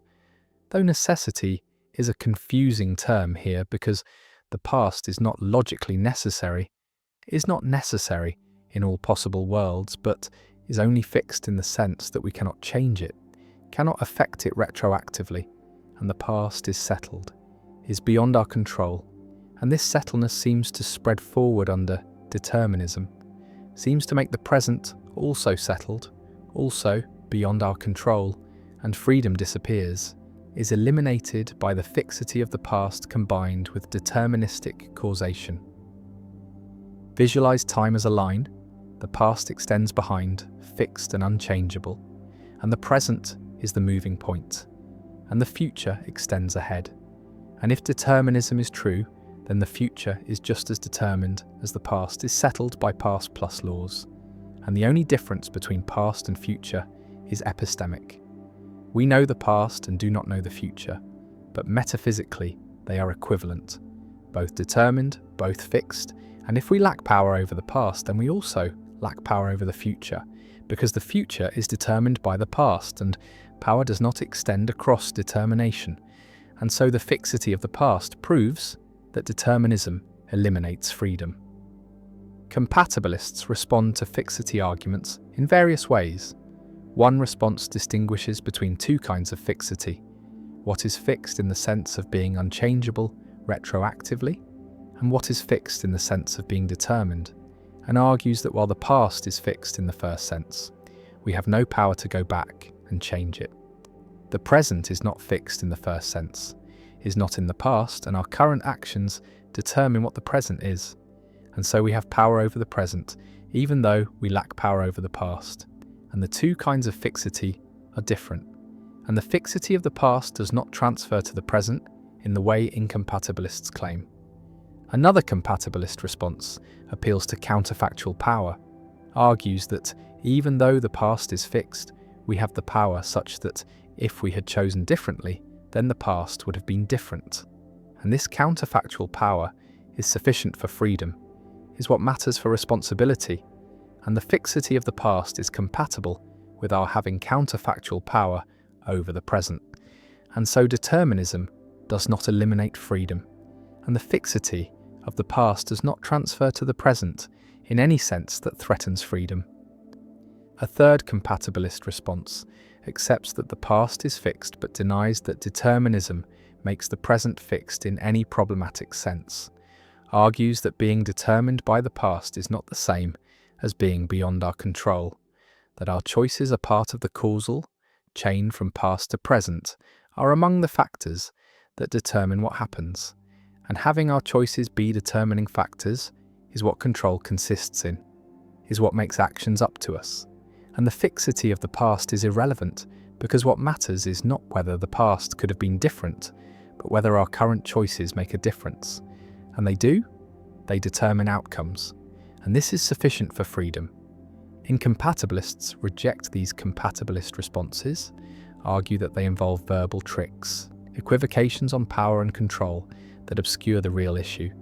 And the real issue is that if the past is fixed and determines the present, then the present is also fixed, is not genuinely open, is not within our control in any sense that matters for responsibility, and compatibilist power is not real power, is a redefinition designed to make freedom compatible with determinism, and the fixity of the past, properly understood, shows that determinism eliminates genuine freedom, eliminates the kind of control required for moral responsibility. The fixity of the past also raises questions about time travel, about whether it is possible to change the past, and most philosophers accept that backward causation is impossible, that we cannot travel back and alter what occurred, because this would create paradoxes, would make it possible for you to prevent your own birth by killing your grandfather before your parents met. And such paradoxes show that the past must be fixed, must be immune to retroactive alteration. But some philosophers argue that time travel is possible as long as it is consistent, as long as any effects you have in the past are already part of the past, as it actually occurred, and this allows time travel without paradox, but requires giving up the idea that you could change the past, could make it different. And this reinforces the fixity of the past, shows that even time travel does not give power over the past. The past sits behind us, vast and unchangeable, every event recorded, every cause set in motion, and the causal chains extend from past to present, determine what is happening now, determine what you're doing, and the fixity of the past. The unchangeability of what has happened seems to make your present action also unchangeable, also fixed, also beyond your control, because if the past could not have been different, and if the past determines the present, then the present could not have been different, and you could not have done otherwise, and freedom is lost, is eliminated by the combination of fixity and determinism. And the fixity of the past remains a central problem for compatibilism, remains a challenge to explain how we can be free if our actions are determined by a past we cannot change.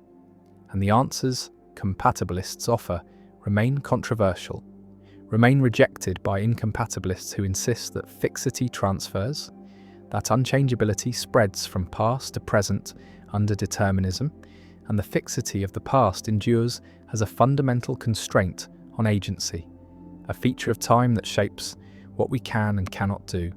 And whether this feature eliminates freedom or merely defines its boundaries remains one of the central questions in philosophy of free will. The garden of forking paths where every choice splits reality. A writer imagines time as a garden of forking paths, a labyrinth where each decision creates a branching, where reality splits into multiple futures, one for each possible choice, and this image captures something deep about how we experience decision-making. We stand at forks, at moments where multiple paths lie ahead, and we choose which path to take.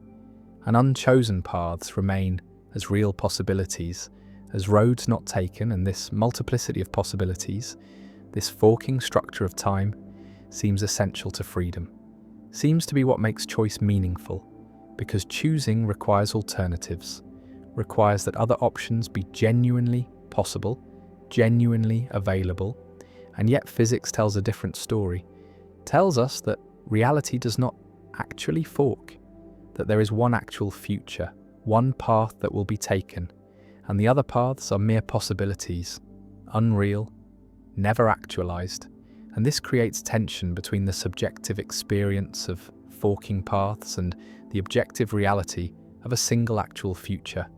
And this tension is what the garden of forking paths represents. The conflict between the branching structure we experience and the linear structure physics describes. And resolving this tension requires understanding what possibilities are, whether they are real or merely epistemic, whether the garden of forking paths is a feature of reality or only of our ignorance. And this is the garden of forking paths problem, the question of how to reconcile freedom, which seems to require genuine alternatives, with determinism, which says only one future is possible. Imagine standing at a fork, two paths before you, and you must choose which to take. And both paths seem open, seem available, seem like real options, and you deliberate, consider reasons for each path, weigh consequences, and make a decision. And as you walk down the chosen path, you look back at the fork and see the unchosen path receding behind you. And that path represents what could have been, what might have happened. And this counterfactual, this alternative possibility seems essential to the meaning of your choice. Because if the unchosen path was never really possible, if you were always going to choose as you did, then the deliberation seems pointless, seems like theatre, and the choice seems less significant, less truly yours. And yet determinism says the unchosen path was never really possible, was never going to be actualized, was only possible in your ignorance of which path you would take. And the garden of forking paths is a map of ignorance, not a map of reality, and the paths that seem to fork actually do not actually collapse to a single trajectory determined by past and laws. The garden of forking paths is a metaphor from Jorge Luis Borges, from his story about a novel that represents time as forking, where every possible future exists in parallel, where the protagonist makes different choices in different branches, and all branches are real, all a part of the same story. And Borges uses this to explore ideas about time and possibility and narrative, and philosophers have adopted the metaphor to represent the libertarian view of free will. The view that when we make choices, reality genuinely branches, multiple futures exist, and our choice determines which branch becomes actual. And this contrasts with the compatibilist view, where the garden does not actually fork, where only one future was ever possible. And deliberation is about discovering which future is actual, rather than creating which future is actual. Visualize the metaphor more precisely. At each moment of choice, the timeline splits. One branch for voting for candidate A, and another for voting for candidate B. And both branches are real. Both exist as genuine possibilities, and the agent's choice makes one branch actual, and the other merely counterfactual. And if this picture is correct, then free will is preserved because genuine alternatives existed. But if this picture is wrong, if only one branch is real and the other is merely imagined, then free will is threatened. Then the agent never really had alternatives, never really chose between real possibilities, only discovered which possibility was actual all along.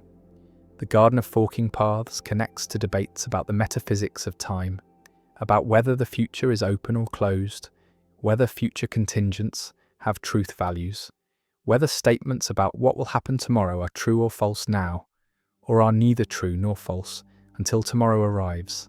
And open future theorists say the future is genuinely open, genuinely indeterminate. The garden genuinely forks, and multiple futures are possible, and closed future theorists say the future is already determined, already fixed, only one future is possible, and the garden does not really fork, only appears to fork from our limited perspective.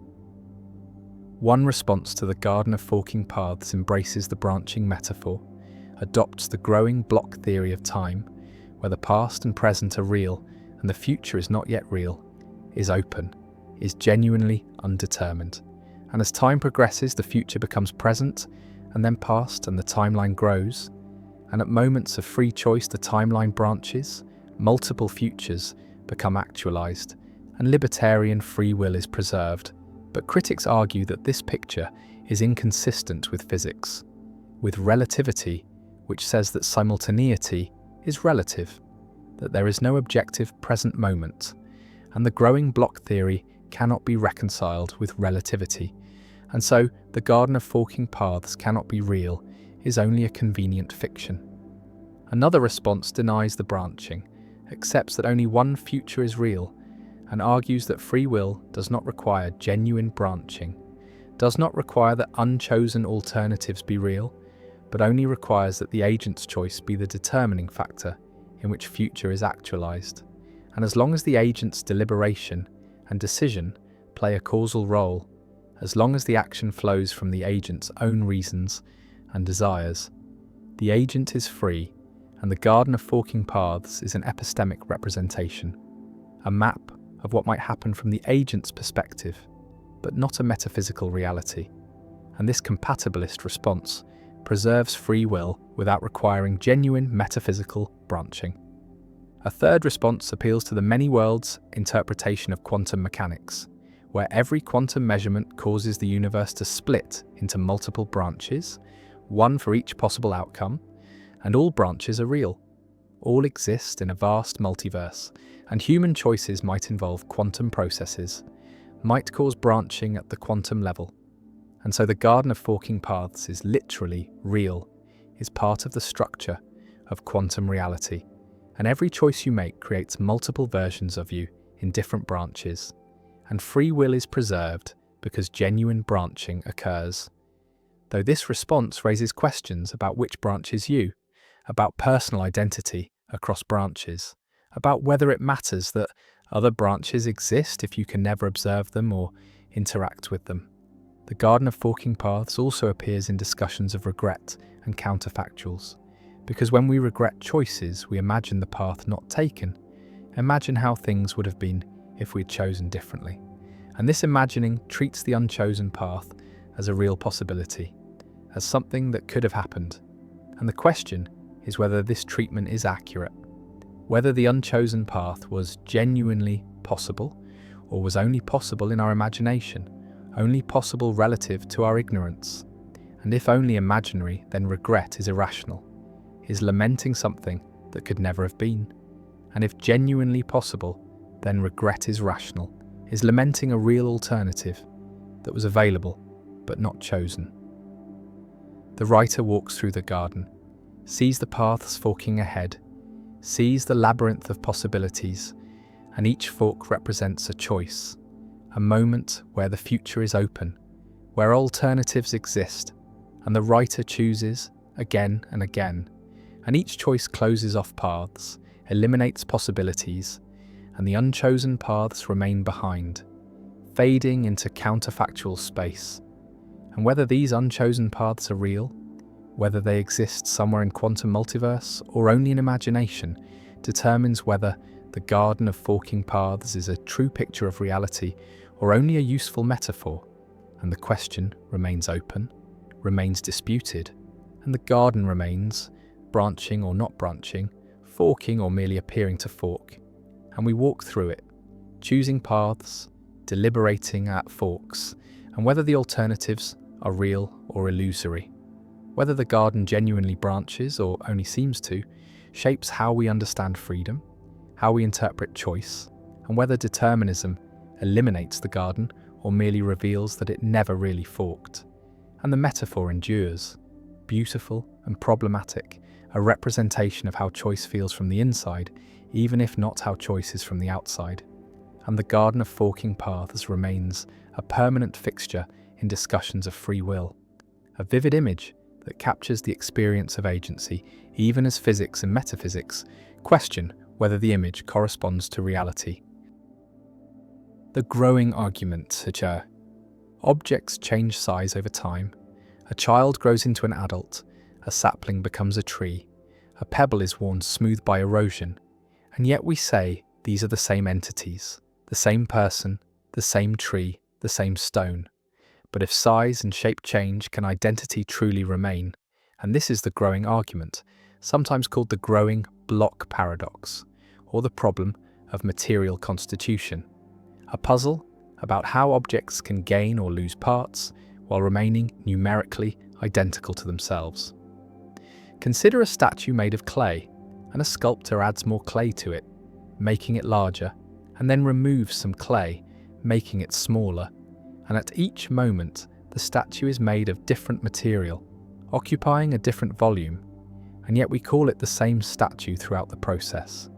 But if the statue is identical to the lump of clay that constitutes it, then the statue and the clay should share all their properties. Yet the statue has properties the clay does not. The statue has aesthetic value. The statue was created at a certain time. The statue could survive minor alterations, while the clay, as a mere lump, has none of these properties. And so the statue and the clay cannot be identical, even though they occupy the same space and are made of the same material. The paradox deepens when we consider the career of the clay. The lump existed before the statue was formed, and will exist after the statue is destroyed, and so the lump and the statue have different temporal boundaries. They begin and end at different times, and if they are not identical, then there must be two objects occupying the same space at the same time, the lump and the statue. And this seems strange, an unnecessary multiplication of entities. Some philosophers embrace this conclusion, arguing that the world contains far more objects than we ordinarily recognize, that every statue is accompanied by a lump, every organism by a mass of cells, every table by a quantity of wood, and that identity is highly context-sensitive, determined by how we carve up the world conceptually, rather than by objective metaphysical facts. Others reject this view, arguing that the statue and the lump are the same object considered under different descriptions, that the properties that seem different are not intrinsic properties, but extrinsic or relational ones, that being a statue is a matter of how the lump is shaped and how it is regarded rather than being a separate object. The growing argument also applies to living organisms. Because a person gains and loses atoms constantly, the body grows from infancy to adulthood, shrinks in old age, yet personal identity persists. And the question arises whether the person is identical to the collection of matter that makes up their body at any given moment. And if not, then what are they? And if so, then how can they survive the replacement of that matter over time? Mereology, the study of parts and wholes, offers various theories to address these puzzles. Some argue that objects are identical if they share all the same parts at the same time, while others allow for gradual replacement, saying that identity can be maintained as long as the changes are continuous and not too drastic. And still others embrace temporal parts, arguing that objects are four-dimensional, with different temporal slices, and that the question of identity over time is really a question of whether those slices are connected in the right way. The growing argument forces confrontation with the question of what objects are, Whether they are material lumps, patterns, processes, or conventional designations, whether identity is absolute or relative, whether the world contains discrete, persistent entities or only a flux of matter temporarily arranged in stable configurations, and whether our language and concepts, which treat objects as enduring individuals, accurately reflect the structure of reality or impose a simplifying grid on something far more fluid and complex. The paradox remains unresolved, a source of ongoing debate in metaphysics, and it reminds us that growth and change, the most ordinary features of existence, conceal profound mysteries about identity, persistence, and the nature of the things that populate our world. The ladder paradox: how moving objects shrink and fit where they shouldn't. A ladder 10 meters long rushes toward a garage that is only 8 meters deep. The garage has a front door and a back door, both initially open, and the ladder is traveling at a significant fraction of the speed of light, fast enough that length contraction becomes important. And according to special relativity objects moving at high speed contract along their direction of motion, and an observer standing in the garage watching the ladder approach calculates that at 80% of light speed, the ladder contracts to 6 meters, shorter than the garage, and so the observer plans to trap the ladder inside by simultaneously closing both doors for a brief moment, catching the entire contracted ladder inside the 8-meter garage. And this seems straightforward. The moving ladder fits because it is contracted, but now consider the perspective of someone riding on the ladder. In their reference frame, the ladder is at rest and maintains its full 10-meter length, while the garage is moving toward them at 80% of light speed, and so the garage contracts to less than 5 meters deep, far too small to contain the 10-meter ladder, and the person on the ladder knows that the front of the ladder will exit the back door before the back of the ladder enters the front door, and trapping the ladder inside is impossible, and so the two observers disagree about whether the ladder fits inside the garage, whether both doors can be closed simultaneously with the ladder inside.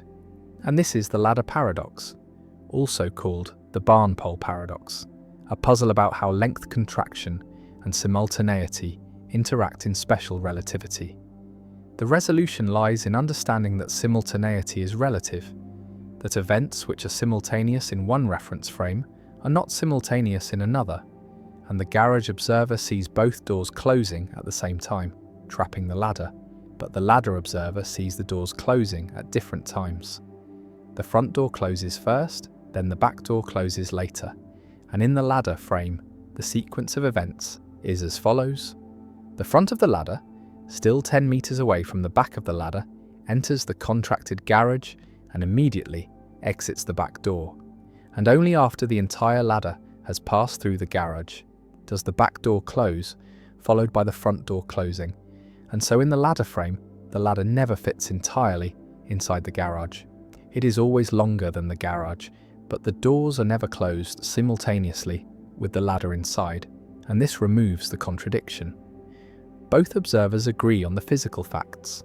They agree on when collisions occur, on whether the ladder gets scratched or damaged, but they disagree about which events are simultaneous, about the order in which certain events happen, and this disagreement is not a matter of illusion or observation delay, but a fundamental feature of space-time in special relativity. Imagine space-time diagrams for both perspectives. In the garage frame, the diagram shows the two doors as vertical lines fixed in position, and the ladder as a diagonal streak moving horizontally through space and vertically through time. And the ladder is shortened by length contraction, and there is a moment when the back of the ladder has entered the front door and the front of the ladder has not yet exited the back door, and at this moment both doors can be closed simultaneously, trapping the contracted ladder. And in the ladder frame, the diagram shows the ladder as two vertical lines, the front and back of the ladder stationary, and the garage as a moving object, contracted along the direction of motion, and the two doors close at different times. First, the front door closes and then opens, allowing the front of the ladder to pass, And then the back door closes after the back of the ladder has already entered, and the doors are never simultaneously closed around the ladder, and both descriptions are correct. Both are consistent with the laws of physics, and the apparent contradiction arises only from expecting that simultaneous in one frame means simultaneous in all frames, and relativity denies this. Simultaneity is frame dependent. The paradox also highlights the role of signals and information, because if the closing of the doors is controlled by signals sent at the speed of light, then the relativity of simultaneity ensures that the signals arrive at different times in different frames, and the physical mechanism that closes the doors respects causality and relativity, and no contradiction arises. The doors can be set to close when the ladder is inside, as measured in the garage frame, and this same mechanism, viewed from the ladder frame, closes the doors at different times, and the ladder is never trapped because it never fits entirely inside, and both descriptions are correct and consistent. Some people find this resolution unsatisfying. It seems like the ladder either fits or does not fit. There should be an objective fact of the matter, but relativity says that fits inside is not an objective notion. When motion is involved, it depends on what simultaneity convention is used, on which reference frame is chosen, and different frames can disagree about spatial relationships without any frame being wrong. And this is one of the deepest lessons of relativity, that spatial and temporal relationships are frame dependent, that there is no absolute space or absolute time, and that what counts as simultaneous or as fitting inside depends on the observer's state of motion. The ladder paradox has practical analogues in particle physics, where particles travelling at relativistic speeds appear contracted in the laboratory frame. And this contraction affects how they interact with detectors, how they traverse magnetic fields, and how their collisions are modelled. And physicists routinely account for length contraction and time dilation in analysing experiments. And the paradoxical features of relativity are not mere thought experiments, but daily realities in accelerator laboratories. Visualize the ladder streaking toward the garage, its atoms compressed along the direction of motion. The electromagnetic forces between atoms adjusted by the motion, creating a physically shorter object in the garage frame, and the garage rushing toward the ladder in the ladder frame, compressed to a narrow slit, and the ladder threading through this slit without ever being contained. And both pictures are correct, both are consistent, and the paradox dissolves once simultaneity is properly understood, once it is accepted that different observers experience different orderings of spatially separated events, and the ladder paradox remains a teaching tool, an illustration of how length contraction and relativity of simultaneity work together, how apparent contradictions in relativity are resolved by careful analysis of reference frames, and how our intuitions about space and time, trained on low-speed everyday experience, fail completely when speeds approach that of light, and the ladder passes through, contracted or not, trapped or not, depending on who you ask, depending on what frame you occupy, and the paradox endures as a reminder that space and time are not what they seem. That motion affects not just how we measure things, but what length and simultaneity mean, and that Einstein's revolution was not just about equations, but about reconceiving the very fabric of reality.